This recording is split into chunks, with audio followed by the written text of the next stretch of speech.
खातिर मेरे तुम जो तशरीफ लाए, है मुझसे मोहब्बत ये दिल मेरा गाए, ये दिल मेरा गाए, ये दिल मेरा गाए, ये दिल मेरा गाए, ये दिल मेरा गाए। यूं खातिर मेरे तुम जो तशरीफ लाए, है मुझसे मोहब्बत ये दिल मेरा गाए, ये दिल मेरा गाए, ये दिल मेरा गाए, ये दिल मेरा गाए, ये दिल मेरा गाए।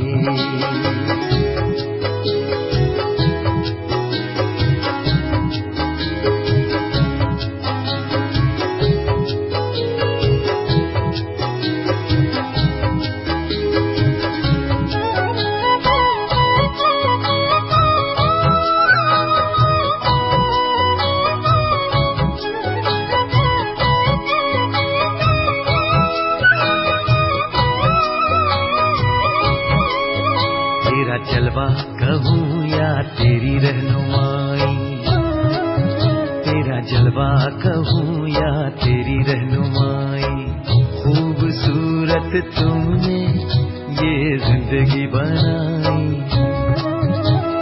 पाक तेरा जहाँ में दिलो तख्त है,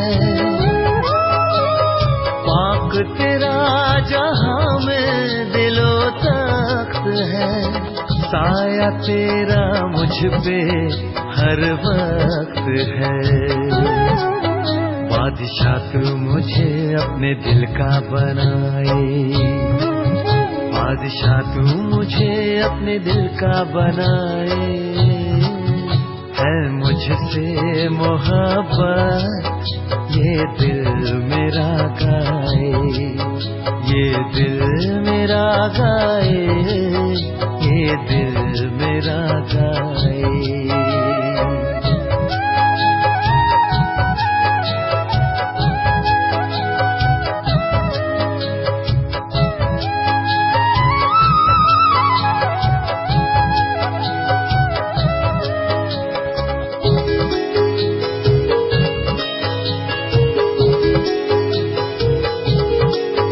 देखे तालीम तूने मुझको संभाला, देखे तालीम तूने मुझको संभाला, तेरा शुक्रिया दिल से ओ अल्लाह ताला।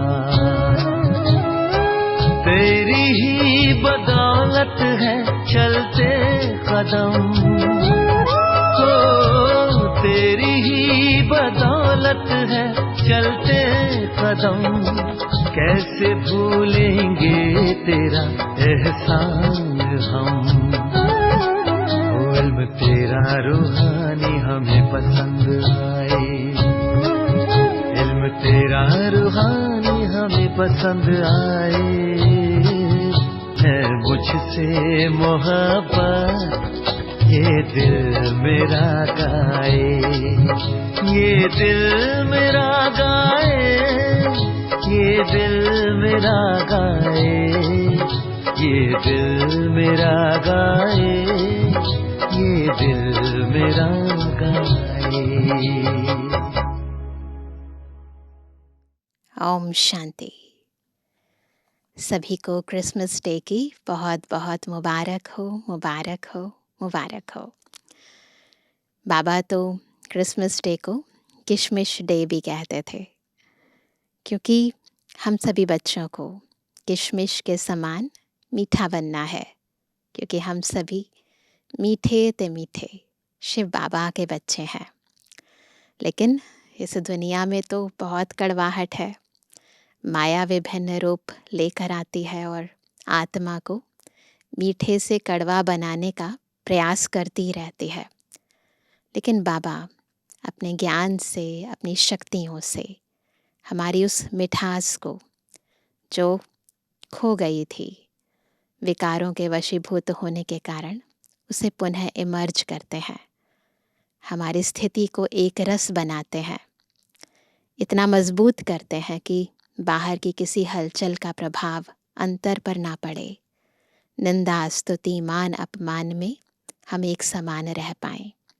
आज की मुरली भी हमारी स्थिति को एक रस बनाने के लिए हमें क्या पुरुषार्थ करना है बता रही है। सुनते हैं प्यारे बाबा के मधुर महावाक्य। आज है 25 दिसंबर 2025। बाबा के मधुर महावाक्य हैं। मीठे बच्चे, तुम बहुत समय के बाद फिर से बाप से मिले हो, इसलिए तुम बहुत बहुत सिकी लदे हो। प्रश्न है, अपनी स्थिति को एक रस बनाने का साधन क्या है? उत्तर है, सदा याद रखो, जो सेकंड पास हुआ ड्रामा कल्प पहले भी ऐसे ही हुआ था। अभी तो निंदा स्तुति मान अपमान सब सामने आना है, इसलिए अपनी स्थिति को एक रस बनाने के लिए क्या करना है? पास्ट का चिंतन मत करो। Past is past. ओम शांति। रूहानी बच्चों प्रति रूहानी बाप समझा रहे हैं। रूहानी बाप का नाम क्या है? शिव बाबा। वह सब रूहों का बाप है। सब रूहानी बच्चों का नाम क्या है? आत्मा। जीव का नाम पड़ता है, आत्मा का नाम वही रहता है। यह भी बच्चे जानते हैं। सत्संग ढेर है, यह है सच्चा सच्चा सत का संग, जो सत बाप राजयोग सिखाकर हमको सतयुग में ले जाते हैं। ऐसे और कोई भी सत्संग व पाठशाला नहीं हो सकती है। यह भी तुम बच्चे जानते हो। सारा सृष्टि चक्र तुम बच्चों की बुद्धि में है। तुम बच्चे ही स्वदर्शन चक्रधारी हो। बाप बैठ समझाते हैं, यह सृष्टि चक्र कैसे फिरता है। किसको भी समझाओ तो चक्र के सामने खड़ा करो। अब तुम इस तरफ जाएंगे। सृष्टि चक्र का चित्र है ना, उसे बताओ अब तुम्हें इस तरफ जाना है। बाप जीवात्माओं को कहते हैं, अपने को आत्मा समझो। यह नई बात नहीं, जानते हो, कल्प कल्प सुनते हैं, अब फिर से सुन रहे हैं। तुम्हारी बुद्धि में कोई भी देहधारी बाप टीचर गुरु नहीं है, है ना। बुद्धि में कौन है? एक विदेही शिव बाबा। तुम जानते हो विदेही शिव बाबा हमारा टीचर गुरु है ना। और कोई भी सत्संग आदि में ऐसी बात नहीं करते होंगे। मधुबन तो यह एक ही है, और कोई मधुबन नहीं है। वो फिर एक मधुबन वृंदावन में दिखाते हैं।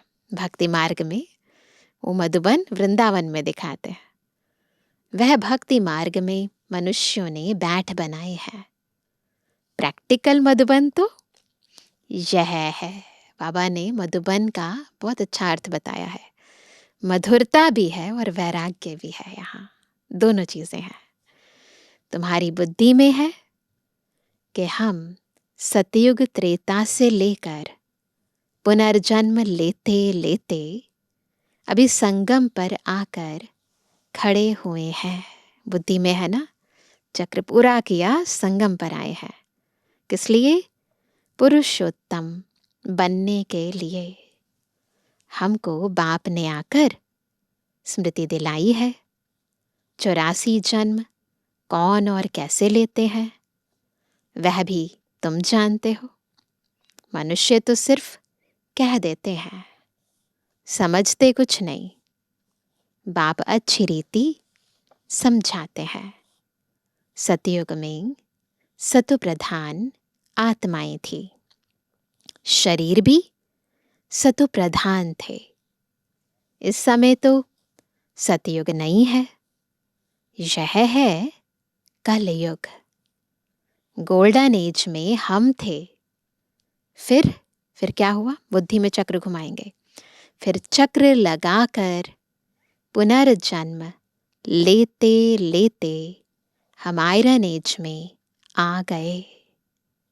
फिर से चक्र जरूर लगाना है। अभी जाना है अपने घर। तुम सिकी लदे बच्चे हो ना, सब सिकी लदे बच्चे हैं बाबा के, सिक सिक के मिले हैं। सिकी लदे उनको कहा जाता है जो गुम हो जाते हैं, फिर बहुत समय के बाद मिलते हैं।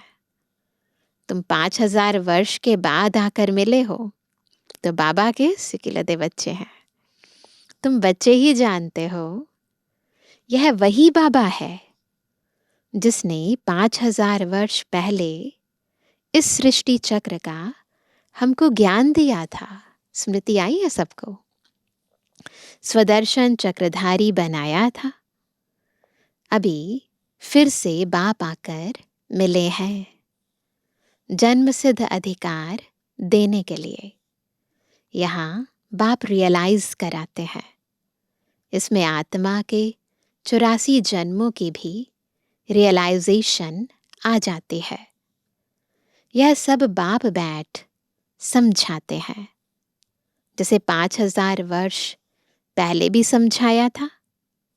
मनुष्य को देवता या कंगाल को सिरताज बनाने के लिए। तुम समझते हो, हमने 84 पुनर्जन्म लिए हैं। जिन्होंने नहीं लिए हैं वह यहाँ सीखने के लिए आएंगे भी नहीं। ये निशानी है। कोई थोड़ा समझेंगे, नंबरवार तो होते हैं ना, किसी के 84, किसी के 83, किसी के 80 होते ही हैं। अपने अपने घर गृहस्थ में रहना है। सब तो यहाँ नहीं आकर बैठेंगे। रिफ्रेश होने वह आएंगे जिनको बहुत अच्छा पद पाना होगा, कशिश होगी ना उन्हें। कम पद वाले जास्ती पुरुषार्थ भी नहीं करेंगे। यह ज्ञान ऐसा है, कैसा है? थोड़ा भी पुरुषार्थ किया तो वह व्यर्थ नहीं जाएगा, सजा खाकर आ जाएंगे। पुरुषार्थ अच्छा करते तो सजा भी कम होती। याद की यात्रा बगैर विकर्म विनाश नहीं होंगे। यह तो घड़ी घड़ी अपने को याद कराओ। कोई भी मनुष्य मिले, पहले तो उनको यह समझाना है, अपने को आत्मा समझो। यह नाम तो पीछे शरीर पर मिले हैं। किसको बुलाएंगे? शरीर के नाम पर। इस संगम पर ही बेहद का बाप रूहानी बच्चों को बुलाते हैं। तुम कहेंगे रूहानी बाप आया है, बाप कहेंगे रूहानी बच्चे। पहले रूह फिर बच्चों का नाम लेते हैं। रूहानी बच्चों, तुम समझते हो रूहानी बाप क्या समझाते हैं? पहले रूह है, फिर बच्चे हैं, है ना। हमें भी पहले मैं आत्मा हूँ, मैंने ये शरीर लिया है। तुम्हारी बुद्धि जानती है शिव बाबा इस भागीरथ पर विराजमान है। हमको वही सहज राजयोग सिखा रहे हैं और कोई मनुष्य मात्र नहीं जिसमें बाप आकर राजयोग सिखाए। अंडरलाइन करनी है ये बात। और कोई भी मनुष्य मात्र नहीं है। वह बाप आते ही हैं पुरुषोत्तम संगम युग पर। और कोई भी मनुष्य कभी ऐसे कह ना सके, समझा ना सके। यह भी तुम जानते हो, यह शिक्षा कोई इस बाप की नहीं, ब्रह्मा बाबा की शिक्षा नहीं है। इनको तो यह मालूम नहीं था कि कलयुग खत्म हो, सतयुग आना है। इनका अब कोई देहधारी गुरु नहीं है। ब्रह्मा बाबा ने सब गुरु छोड़ दिए और तो सब मनुष्य मात्र कहेंगे हमारा फलाना गुरु है, फलाना ज्योति ज्योत समाया। सबके देहधारी गुरु हैं। धर्म स्थापक भी देहधारी हैं। यह धर्म किसने स्थापन किया? किसने स्थापन किया? किसी मनुष्य आत्मा ने नहीं किया। परम पिता परमात्मा त्रिमूर्ति शिव बाबा ने ब्रह्मा द्वारा स्थापन किया है। इनके शरीर का नाम ब्रह्मा है। क्रिश्चियन लोग कहेंगे क्राइस्ट ने यह धर्म स्थापन किया। वह तो देहधारी है, चित्र भी है, देहधारी है, पिक्चर भी दिखाते हैं ना। इस धर्म के स्थापक का चित्र क्या दिखाएंगे? इस धर्म के स्थापक का चित्र क्या दिखाएंगे? ब्रह्मा बाबा वो तो निमित्त मात्र है। शिव बाबा ने ब्रह्मा द्वारा स्थापन किया, परंतु जिसने स्थापन किया शिव बाबा ने, उनका तो कोई चित्र ही नहीं है ना। तो बाबा कहते शिव का ही दिखाएंगे। शिव के चित्र भी कोई बड़े कोई छोटे बनाते हैं। दुनिया में है तो विचित्र, परंतु फिर भी कोई छोटे कोई बड़े लिंग तो बनाते हैं ना। हम भी कोई छोटी कोई बड़ी ज्योति तो दिखाते हैं ना। है तो वह बिंदी ही, नाम रूप भी है, परंतु अव्यक्त है ना। अव्यक्त यानी जिस चीज को हम, जो व्यक्त नहीं है, जिसको हम एक्सप्लेन नहीं कर सकते, व्यक्त नहीं कर सकते, इन आंखों से ही नहीं देख सकते। शिव बाबा तुम बच्चों को राज्य भाग्य देकर गए हैं, तब तो याद करते हैं ना। शिव बाबा कहते हैं मन मना भव, मुझे एक बाप को याद करो। किसकी स्तुति नहीं करनी है। आत्मा की बुद्धि में कोई देह याद न आए, यह अच्छी रीति समझने की बात है। बुद्धि से समझने की बात है, कोई देह याद ना आए।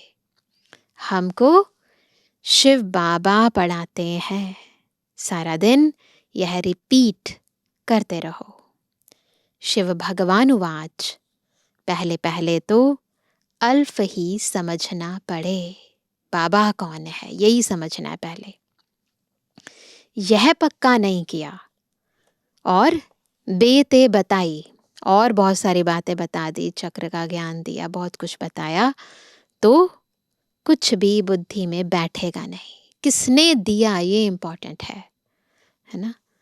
कोई कह देते यह बात तो राइट है, कोई कहते इस समझने में तो टाइम चाहिए, कोई कहते विचार करेंगे। किस्म किस्म के आते हैं। यह है नई बात। परमपिता परमात्मा शिव आत्माओं को बैठ पढ़ाते हैं। विचार चलता है, क्या करें जो मनुष्यों को यह समझ में आ जाए। शिव ही ज्ञान का सागर है। आत्मा को ज्ञान का सागर कैसे कहते हैं? जिसको शरीर ही नहीं है। ज्ञान का सागर है तो जरूर कभी ज्ञान सुनाया है, तब तो उनको ज्ञान सागर कहते हैं। ऐसे ही क्यों कहेंगे? कोई बहुत पढ़ते हैं तो कहा जाता है यह तो बहुत वेद शास्त्र पढ़ते हैं, इसलिए शास्त्री अथवा विद्वान कहा जाता है। बाप को ज्ञान का सागर अथॉरिटी कहा जाता है। जरूर होकर गए हैं। पहले तो पूछना चाहिए, अभी कलयुग है या सतयुग? नई दुनिया है या पुरानी दुनिया? एम ऑब्जेक्ट तो तुम्हारे सामने खड़ा है। यह लक्ष्मी नारायण अगर होते तो उन्हों का राज्य होता। यह पुरानी दुनिया कंगाल पना ही नहीं होता। अभी तो सिर्फ इन्हों के चित्र हैं, मंदिर में मॉडल्स दिखाते हैं, नहीं तो उन्हों के महल बगीचे आदि कितने बड़े बड़े होंगे। सिर्फ मंदिर में थोड़ी रहते होंगे। प्रेसिडेंट का मकान कितना बड़ा है। देवी देवता तो बड़े बड़े महलों में रहते होंगे। बहुत जगह होगी। वहां डरने आदि की बात ही नहीं होती। सतयुग में सदैव फुलवाड़ी रहती है। कांटे होते ही नहीं। वहां पर कोई कांटे नहीं, कुछ दुखदाई चीज ही नहीं होती। वह है ही बगीचा। वहां तो लकड़ियां आदि जलाते नहीं होंगे। लकड़ियों में धुआं होता है तो दुख फील होता है। वहां हम बहुत थोड़े टुकड़े में रहते हैं। इतने बड़े विश्व के अंदर थोड़े से टुकड़े में रहते हैं। भारत छोटा सा होता है ना। पीछे वृद्धि को पाते जाते हैं। बहुत अच्छे अच्छे बगीचे होंगे, खुशबू आती रहेगी। सब पहुंच गए सतयुग में। जंगल होगा ही नहीं। अभी फीलिंग आती है। देखते तो नहीं है। तुम ध्यान में बड़े बड़े महल आदि देख आते हो। साकार बाबा के टाइम पर बहुत बाबा के बच्चे ध्यान में जाते थे, देख कर आते थे। वह तो यहां बना नहीं सकते। साक्षात्कार हुआ फिर गुम हो जाएगा। साक्षात्कार किया तो है ना। राजाएं प्रिंस प्रिंसेस होंगे। बहुत रमणीक स्वर्ग होगा। जैसे यहाँ मैसूर आदि रमणीक है, ऐसे वहां बहुत अच्छी हवाएं लगती रहती हैं। पानी के झरने बहते रहते हैं। आत्मा समझती है हम अच्छी अच्छी चीजें बनाएं। क्रिएटिव माइंडेड होते हैं ना, ये बनाए ये बनाए। आत्मा को स्वर्ग तो याद आता है ना। सबको याद आ गया स्वर्ग, है ना। तुम बच्चों को रियलाइज होता है क्या क्या होगा, कहाँ हम रहते होंगे। इस समय यह स्मृति रहती है। चित्रों को देखो, तुम कितने खुश नसीब हो। वहां दुख की कोई बात नहीं होगी। हम तो स्वर्ग में थे, फिर नीचे उतरे, अब फिर स्वर्ग में जाना है। कैसे जाएं? रस्सी में लटक कर जाएंगे क्या? कैसे जाएंगे? हम आत्माएं तो रहने वाली हैं शांति धाम की। बाप ने स्मृति दिलाई, अब तुम फिर देवता बन रहे हो और दूसरों को बना रहे हो। कितने घर बैठे भी साक्षात्कार करते हैं। बांधेलियों ने कभी देखा थोड़ी है कैसे आत्मा को उछल आती है। अपना घर नजदीक आने से आत्मा को खुशी होती है। जैसे जैसे वो स्थिति बनती जाती है, स्मृति इमर्ज होती जाती है और खुशी बढ़ती जाती है। समझते हैं बाबा हमको ज्ञान देकर श्रृंगारने आए हैं। आखरीन एक दिन अखबारों में भी पड़ेगा। अभी तो टीवी चैनल्स पर आता है बाबा का समाचार। अभी तो स्तुति, निंदा, मान, अपमान सब सामने आता है। जानते हैं कल्प पहले भी ऐसे हुआ था। जो सेकंड पास हो गया उसका चिंतन नहीं करना होता, है ना।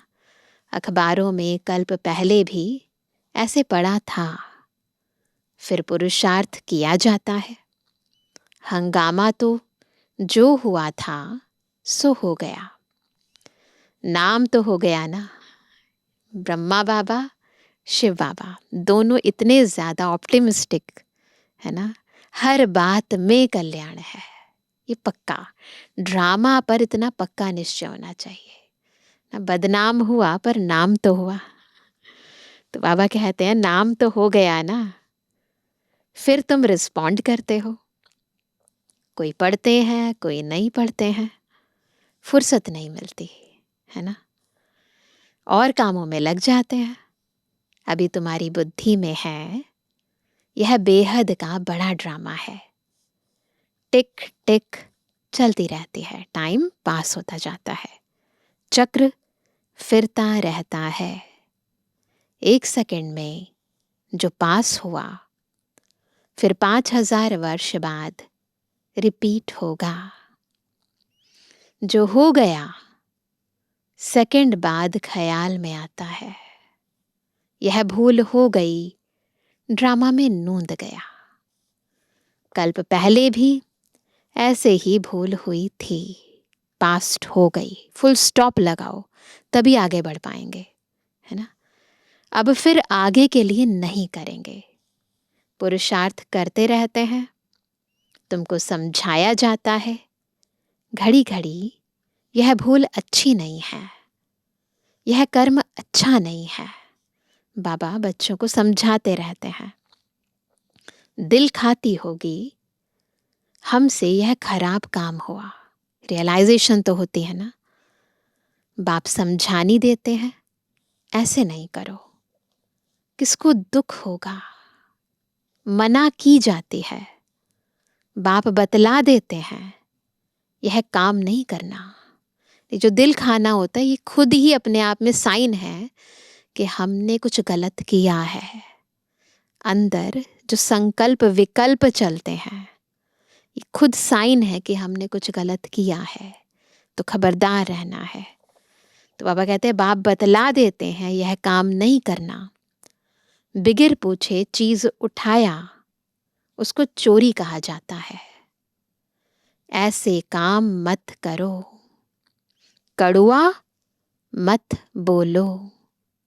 आजकल दुनिया देखो कैसी है, कैसी है।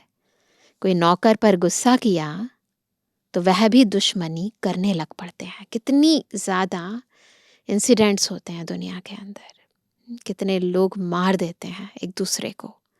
छोटी सी बात ईगो को हर्ट कर देती है और फिर बदला लेते हैं। वहां तो शेर बकरी आपस में शीरखंड रहते हैं। लून पानी और शीरखंड कंट्रास्ट है ना। सतयुग में सब मनुष्य आत्माएं आपस में शीरखंड रहती हैं, मिलजुल कर रहती हैं। और इस रावण की दुनिया में सब मनुष्य कैसे रहते हैं? सब मनुष्य लून पानी है। बाप बच्चा भी लून पानी। काम महाशत्रु है ना। पति पत्नी भी लून पानी। काम कटारी चलाए एक दो को दुख देते हैं। यह सारी दुनिया लून पानी है, किसी की किसी से बनती नहीं है। सतयुगी दुनिया शीरखंड है, बिल्कुल अपोजिट। इन बातों से दुनिया क्या जाने। मनुष्य तो स्वर्ग को लाखों वर्ष कह देते हैं, तो कोई बात बुद्धि में आ ना सके। जो देवताएं थे उन्हों को ही स्मृति में आता है। तुम जानते हो यह देवता सतयुग में थे।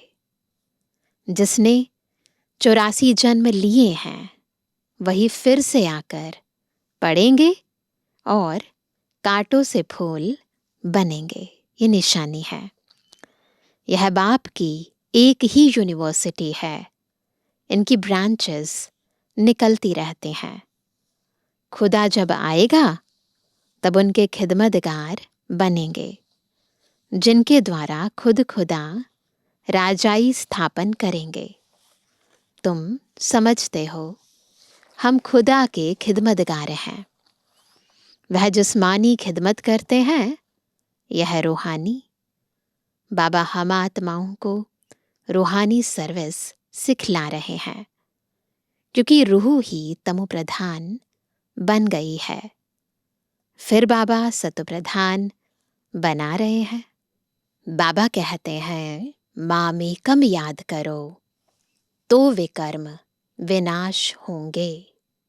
यह योग अग्नि है। भारत का प्राचीन योग गाया हुआ है ना।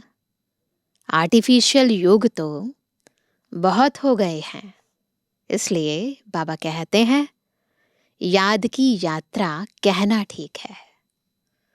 शिव बाबा को याद करते करते तुम शिवपुरी में चले जाएंगे। वह है शिवपुरी और वह नीचे आएंगे सतयुग में, वह विष्णुपुरी, यह रावणपुरी। विष्णुपुरी के पीछे है, फिर कौन सा पुरी आ जाती है? विष्णुपुरी के पीछे है रामपुरी। सूर्यवंशी के बाद चंद्रवंशी है, यह तो कॉमन बात है। आधा कल्प सतयुग त्रेता, आधा कल्प द्वापर कलयुग। अभी तुम संगम पर हो, यह भी सिर्फ तुम जानते हो। जो अच्छी रीति धारणा करते हैं वह दूसरे को भी समझाते हैं। हम पुरुषोत्तम संगम युग पर हैं। यह किसकी बुद्धि में याद रहे तो भी सारा ड्रामा बुद्धि में आ जाए, परंतु कलयुगी देह के संबंधी आदि याद आते रहते हैं। बाप कहते हैं तुमको याद करना है एक बाप को, सर्व का सद्गति दाता, राजयोग सिखलाने वाला एक ही है। इसलिए बाबा ने समझाया है शिव बाबा की ही जयंती है जो सारी दुनिया को पलटाते हैं। तुम ब्राह्मण ही जानते हो, अभी हम पुरुषोत्तम संगम युग पर हैं। जो ब्राह्मण हैं उनको ही रचयिता और रचना का ज्ञान बुद्धि में है। अच्छा मीठे किसी के लिए जवानी बच्चों पे जुबानी बाप दादा का दिल जान सको प्रेम से नंबरवार प्रसाद अनुसार यादगार और गुणवानी। रूहानी बच्चों की रूहानी बाप दादा को गुड मॉर्निंग, नमस्ते नमस्ते नमस्ते। धारणा के लिए मुख्य सार पहला, कोई भी ऐसा कर्म नहीं करना है जिससे किसी को दुख हो। कड़वे बोल नहीं बोलने हैं। बहुत बहुत शीरखंड होकर रहना है। दूसरा, किसी भी देहधारी की स्तुति नहीं करनी है। बुद्धि में रहे हमको शिव बाबा पढ़ाते हैं, उस एक की ही महिमा करनी है। रूहानी खिदमतगार बनना है। आज का वरदान है शुद्ध संकल्प के व्रत यानी दृढ़ता द्वारा वृत्ति का परिवर्तन करने वाले दिल तख्त नशीन भव। कैसे बनेंगे बाबा के दिल तख्त नशीन? जब शुद्ध संकल्प का व्रत लेंगे, है ना, दृढ़ता पूर्वक। उस संकल्प के अंदर इतनी दृढ़ता हो जो वृत्ति परिवर्तन हो जाए।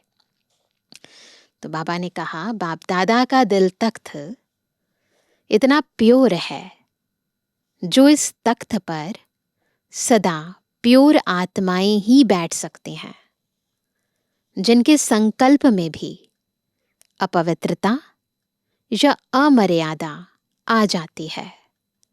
वो तख्त नशीन के बजाय गिरती कला में नीचे आ जाते हैं। इसलिए पहले शुद्ध संकल्प के व्रत द्वारा अपनी वृत्ति का परिवर्तन करो। वृत्ति परिवर्तन से भविष्य जीवन रूपी सृष्टि बदल जाएगी। शुद्ध संकल्प व दृढ़ संकल्प के व्रत का प्रत्यक्ष फल है ही सदाकाल के लिए बाप दादा का दिल तख्त। स्लोगन है जहां सर्व शक्तियां साथ हैं वहां निर्विघ्न सफलता है ही। आज का व्यक्त इशारा, अब संपन्न व कर्मातीत बनने की धुन लगाओ। अंतःवाहक स्थिति अर्थात कर्म बंधन मुक्त कर्मातीत स्थिति का वाहन अर्थात अंतिम वाहन, जिस द्वारा ही सेकंड में साथ में उड़ेंगे, इसके लिए सर्व हदों से पार बेहद स्वरूप में बेहद के सेवाधारी सर्व हदों के ऊपर विजय प्राप्त करने वाले विजयी रत्न बनो, तब ये अंतःवाहक शरीर मिलेगा, तब ही अंतिम कर्मातीत स्वरूप के अनुभवी स्वरूप बनेंगे। तो उसके लिए विशेष सर्व कर्म बंधनों से मुक्त कर्मातीत स्थिति का अभ्यास अभी से करना है। अच्छा, ओम शांति।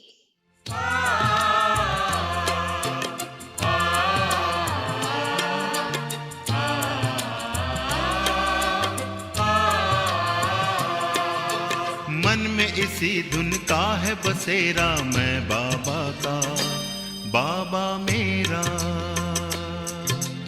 मन में इसी धुन का है बसेरा, मैं बाबा का बाबा मेरा।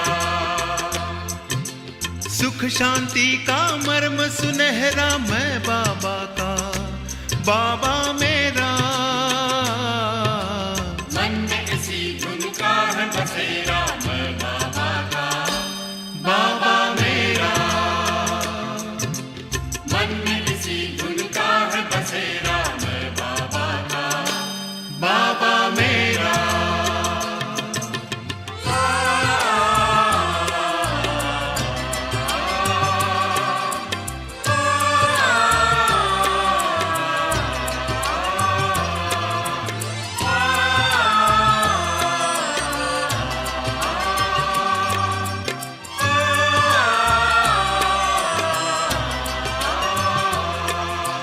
जिसने जीवन दान दिया, लाखों है एहसान किया। रचता रचना के परिचय का हमको अनुपम ज्ञान दिया। जिसने जीवन दान दिया, लाखों है एहसान किया। रचता रचना के परिचय का हमको अनुपम ज्ञान दिया। ज्योति बिंदु ने किया सवेरा, मैं बाबा का बाबा मेरा। ज्योति बिंदु ने किया सवेरा, मैं बाबा का बाबा मेरा।